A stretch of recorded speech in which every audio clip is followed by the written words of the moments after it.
ఆంధ్రప్రదేశ్లో రాజకీయాలు హీటెక్కాయి.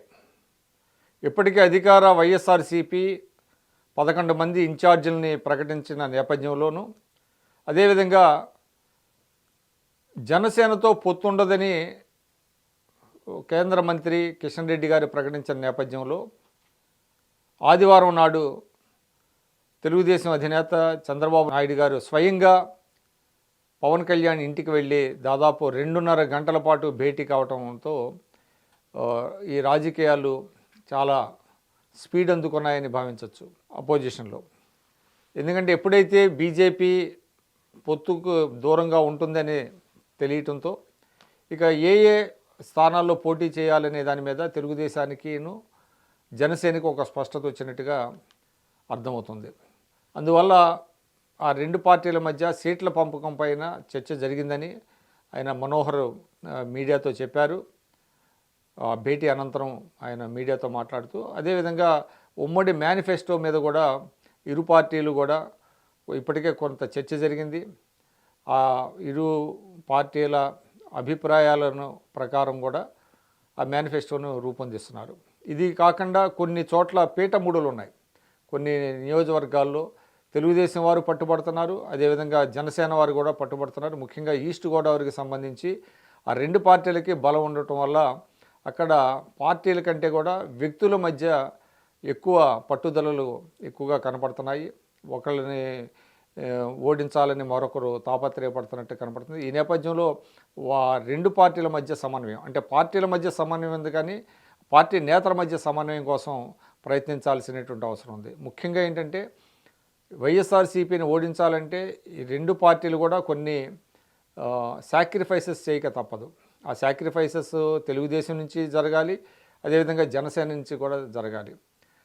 అదేవిధంగా క్షేత్రస్థాయిలో నాయకులు కూడా పట్టుదలలకు పోకుండా కొంత అవగాహనతో ముందుకెళ్లాల్సినటువంటి అవసరం ఉంది. కానీ అది ఇప్పుడు ఉన్నటువంటి పరిస్థితుల్లో అగ్రనేతలు జోక్యం చేసుకోకపోతే మాత్రం అది సాధ్యపడేటటువంటి పరిస్థితి కనపడటం లేదు. ఎందుకంటే అక్కడ క్షేత్రస్థాయిలో చాలా పట్టుదలలు ఉన్నాయి రెండు పార్టీల మధ్య. ఇరువురు ఒకవేళ టికెట్ ఒకరికి లభించకపోతే మరొకరు ఇండిపెండెంట్గా వేయటమో, లేకపోతే ప్రత్యర్థిని ఓడించడానికి కంకణం కట్టుకోవటం, ఇట్లాంటి పరిస్థితులు దాదాపు ఎక్కువ లేకపోయినా 5-6 సీట్లో మాత్రం ఖచ్చితంగా కనపడుతుంది.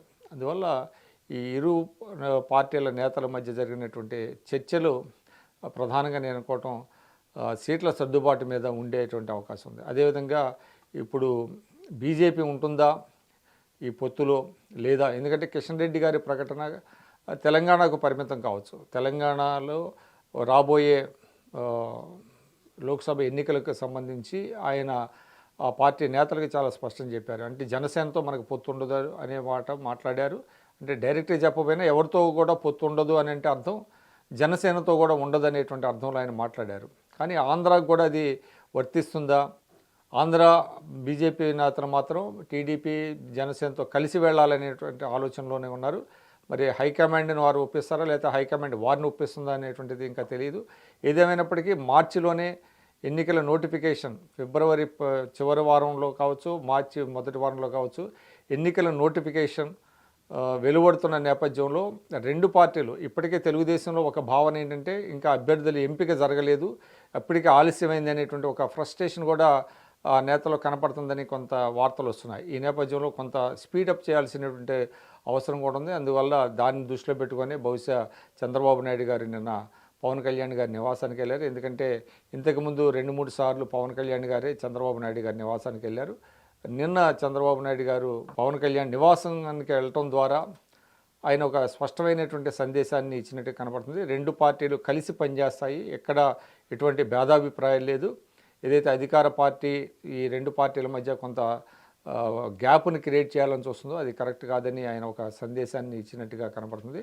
మొత్తానికైతే ఈ ఇరు పార్టీల మధ్య జరిగినటువంటి, పార్టీ నేతల మధ్య జరిగినటువంటి చర్చలు మాత్రం పొత్తుని మరింత బలోపేతం చేసే విధంగానే ఉందని చెప్పాలి.